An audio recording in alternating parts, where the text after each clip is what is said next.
بسم الله الرحمن الرحيم. العمليات على الأعداد الحقيقية. خواص عملية الضرب في مجموعة الأعداد الحقيقية. برضو أخدناها قبل كده زي خواص عملية الجمع، خدناها في كل المجموعات، في مجموعة الأعداد الطبيعية، في الصحيحة، في الأعداد النسبية، وبنرجع ناخدها تاني في الأعداد الحقيقية. أول خاصية اللي هي خاصية الانغلاق. يعني إيه؟ يعني عملية الضرب ممكنة، أضرب أي عددين الناتج بعدد برضو صحيح، يبقى عملية الضرب ممكنة في الأعداد الحقيقية. تاني خاصية الإبدال، ألف في ب هي ب في ألف، يعني كأني بقولك 2 في 3 ب3 في 2 اللي هي الناتج ب6. تالت خاصية الدمج، ما ينفعش أضرب 3 أعداد مرة واحدة، فبعمل إيه؟ بضرب عددين في الأول والناتج بضربه في التالت. أنهي عددين اللي بختارهم؟ أي عددين. لو اخترت أول وتاني عددين ألف والب هضربهم مع بعض في الأول، والناتج هبقى أضربه في الجيم. أو إني أختار آخر عددين الب في الجيم، واللي هيطلع هبقى أضربه في الألف. مثال اللي مديهولي 3 في جذر 2 في 5، الأسهل لي هنا أضرب إيه في إيه؟ الأعداد الصحيحة في بعض، إن أختار ال3 في ال5 الأول. بدل ما أضرب 3 في جذر 2، الأسهل لي أضرب ال3 في ال5 الأول اللي هي ب15، وال15 هبقى أضربها في جذر 2 تديني 15 جذر 2. يبقى بختار العددين الأسهل لي في البداية. رقم 4، وده أهم حاجة، أهم حاجة عندي هنا في الدرس ده، هو العدد المحايد الضرب اللي هو الواحد. خدناها مليون مرة قبل كده. ايه هو العدد المحايد الضرب؟ هو العدد ملوش لازمة في عملية الضرب، اللي هو جدول ضرب واحد. 1 في 1 ب1، 1 في 2 ب2، في 3 ب3، نفس العدد. يعني معناها ان انا ما بغيرش في عملية الضرب، لو ضربت في واحد ما بغيرش عملية الضرب. طيب استفدت منها بايه بقى؟ لو عندي مثال زي 6 على جذر 2، دايما ما ينفعش اخلي جذر 2 في المقام، ما ينفعش جذر يبقى في المقام. المقام ما بحبش دايما يبقى فيه جذر. نعمل ايه عشان نخلص من الجذر؟ هضرب في جذر 2 على جذر 2 اللي هي ايه؟ اللي هي واحد. ما هو الواحد العدد على نفسه، 2 على 2، 3 على 3، 4 على 4، 5 على 5، مش كل الأعداد دي بتساوي واحد؟ طيب يعني لو ضربت في جذر 2 على جذر 2، جذر 2 على جذر 2 ده اللي هو الواحد، هضرب فوق وتحت في نفس الرقم، يبقى كده كأني ضربت في واحد اللي هو العدد المحايد الضربي. ولما بضرب في واحد ما بغيرش في عملية الضرب في حاجة. يبقى 6 على جذر 2 أقدر بمنتهى البساطة أضربها في جذر 2 على جذر 2، يبقى كأني ضربتها في واحد يعني، يبقى أنا كده ما غيرتش في عملية الضرب. طيب نضرب البسط في البسط، يبقى 6 في جذر 2 ب6 جذر 2. مقام في مقام، جذر 2 في جذر 2 يديني 2 بس. جذر 2 في جذر 2 كأنها جذر 2 الكل تربيع، الجذر بيضيع التربيع، فيبقى ايه؟ يبقى ب2 بس. حتى جرب كده، جذر 2 في جذر 2 بايه؟ ب2 بس. يبقى بقى عندي هنا عدد صحيح، ما بقاش عندي جذر. المقام مش عايزاه يبقى فيه جذر، بقى عدد صحيح خلاص. اقدر دلوقتي 6 على 2 فيها ال3، يبقى كأنها 3 جذر 2. هنفهمها اكتر من مثال بعد كده. رقم 5، وجود المعكوس الضربي. طبعا معكوس ضربي يعني ايه؟ يعني بعكس البسط مكان المقام.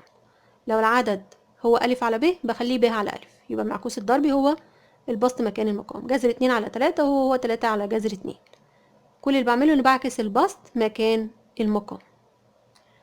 طيب العدد في معكوسه الضربي بيساوي 1. ألف على ب في ب على ألف اللي هو العكس بتاعها، يبقى كأن ايه؟ بشطب الألف مع الألف والب مع الب، يبقى الناتج أكيد هيطلع ب1. بيقول لي كمان ان لا يوجد معكوس ضربي للصفر. ليه؟ لان الصفر عبارة عن كأنه 0 على 1 يعني. لما هاجي اعكسه هيبقى 1 على 0. ينفع المقام عندي يبقى 0؟ ما ينفعش. يبقى العدد الوحيد اللي ملوش معكوس ضربي هو الصفر. رقم 6، توزيع الضرب على الجمع. برضو اخدناها برضو في مجموعات الاعداد اللي قبل كده. لو عندي ألف في ما بين قوسين ب زائد ج، اقدر اوزع الألف على الب وعلى الجيم. يعني اقدر اقول ألف في ب زائد ألف في ج، وزعت الألف على الب وعلى الجيم، الحدين اللي جوه القوس. نفس الكلام في عملية الطرح، ألف في ب ناقص ج، يبقى ألف في ب ناقص الإشارة زي ما هي بتتكتب زي ما هي، ألف في ج. ناخد بقى مثال، جذر 7 في جذر 7 بإيه؟ ب7 من غير جذر. لما بضرب جذرين شبه بعض، جذر 7 في جذر 7، كأن جذر 7 أس 2، أو جذر 7 الكل يعني كأنها أس 2 أو تربيع، فالتربيع بيكنسل ايه؟ بيكنسل الجذر، فتبقى كأنها 7 بس. 2 جذر 5 في 3 جذر 5. بنعمل ايه؟ احنا اتفقنا اقدر ابدل في عملية الضرب. هنا كأن 4 حاجات بضربهم في بعض، 2 في جذر 5 في 3 في جذر 5، صح؟ ما هي 2 جذر 5 كأنهم حاجتين في بعض، 2 في جذر 5 أو 2 جذر 5، يبقى بضرب الحاجات اللي شبه بعض مع بعض.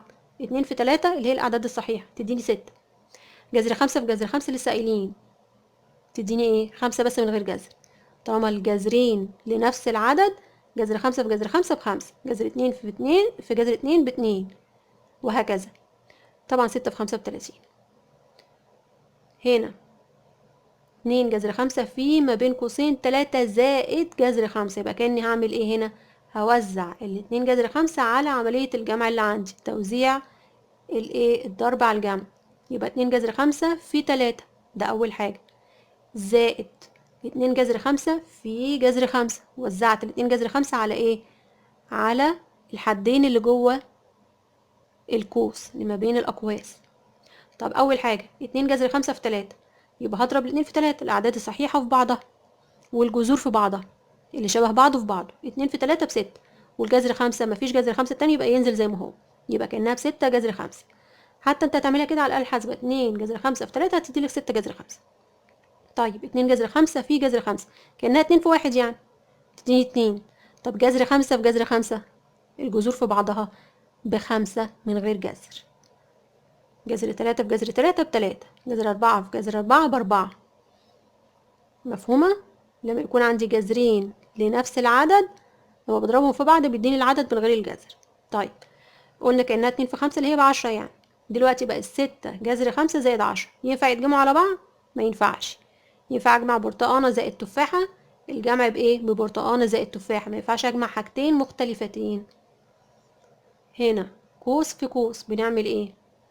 القوس ده عبارة عن حدين والقوس ده عبارة عن حدين، يبقى اللي هيطلع عندي 4 حدود. أول حاجة اللي هو جذر 2 في 3 بجذر 2 في 3، لسه هنبسط بعدين. طيب جذر 2 في جذر 2، طبعا ما بينهم زائد لأن العلامة هنا ايه؟ زائد. يبقى جذر 2 في موجب جذر 2 بموجب جذر 2 في جذر 2. بعدين ندخل بقى على الحد التاني اللي هو ال5، هضربه مرة في 3 وهضرب ال5 مرة في جذر 2، يبقى 5 في 3 زائد 5 في جذر 2. كده ال4 حدود اهو. جذر 2 ضربته مرة في 3 وضربته مرة في جذر 2، والخمسة مرة هضربها في 3 ومرة هضربها في جذر 2. أول حاجة نبسط أول حد عندي اللي هو جذر 2 في 3 بإيه؟ ب3 جذر 2. 3 في جذر 2 ب3 جذر 2. طيب جذر 2 في جذر 2 تديني 2 بس. لما بضرب جذر في جذر لنفس العدد بيطلع العدد من غير جذر. زائد 5 في 3 ب15، زائد آخر حاجة 5 في جذر 2 ب5 جذر 2. مفهوم لحد كده؟ كده ال4 حدود عندي. نجمع بقى اللي شبه بعض. 2 زائد 15 دول عددين صحيحين يتجمعوا مع بعض، 2 و15 17. و3 جذر 2 زائد 5 جذر 2 اللي هي الأعداد الجذرية، الأعداد اللي فيها جذور. 3 زائد 5 ب8، يبقى 3 جذر 2 زائد 5 جذر 2 ب8 جذر 2، لأن هنا الحدود شبه بعض. هنا جذر 2 وهنا جذر 2 أقدر أجمعهم، إنما لو كان جذر 2 زائد جذر 3 ما ينفعش أجمعهم. مفهومة؟ طالما نفس الجذر، 3 جذر 2 زائد 5 جذر 2، 3 برتقانات زائد 5 برتقانات ب8 برتقانات، يبقى 3 جذر 2 زائد 5 جذر 2 يتجمعوا ب8 جذر 2. زائد قلنا ال2 زائد 15 بكام؟ ب17، ان هي اعداد صحيحه سهل جمعها. طيب في الاخر بقى 8 جذر 2 زائد 17 ليها جمع؟ ملهاش، حاجتين مختلفتين، برتقان زائد تفاح ما ينفعش يتجمعوا. طيب قوس أس 2، 2 ناقص 3 جذر 5 الكل أس 2 بيتفك ازاي؟ الحد الأولاني أس 2، الحد الأولاني هو الاتنين يعني الرقم الأولاني، يبقى 2 أس 2. الحد الأخير أو التاني اللي هو 3 جذر 5 هيبقى أس 2 بالموجب، حتى لو كان الحد ده سالب، هو سالب بس هيطلع موجب. أي حاجة أس 2 تطلع موجب، أي حاجة تربيع بالموجب. يبقى 3 جذر 5 الكل أس 2. ماشي. طب الحد اللي في النص بقى، ما هو الفك بتاع القوس أس 2 دوت 3 حدود. الحد الأولاني أس 2، الحد الأخراني أس 2، موجب، الحد اللي في النص 2 في الأول في التاني، يبقى 2 في 2 في 3 جذر 5. وهما الحدين الأولاني اسمه 2 والتاني اسمه سالب 3 جذر 5 أو 3 جذر 5 يعني. ماشي، يبقى بضرب الأولاني في التاني في 2، يبقى 2 في 2 في 3 جذر 5. والإشارة سالبة زي ما هي، لو سالبة تنزل سالبة، لو موجبة تبقى موجبة. خلاص. طب الحد الأولاني 2 أس 2 تدينا 4. الحد اللي في النص اللي هو بالأحمر ده اللي هو 2 في 2 في 3 جذر 5، نضرب 2 في 2 ب4 في 3 ب12 جذر 5، يبقى 12 جذر 5 بالسالب لأن الإشارة عندي سالبة. ماشي. والحد الأخراني اللي هو 3 جذر 5 الكل أس 2، ما هو الحد كله على بعضه خدته أس 2، يبقى التلاتة تاخد أس 2 تبقى ب9، وجذر 5 أس 2 يديني 5 بس من غير جذر، يبقى كأن 9 في 5 اللي هي طبعا ب45، هنشيل 9 في 5 ونكتبها 45 يعني.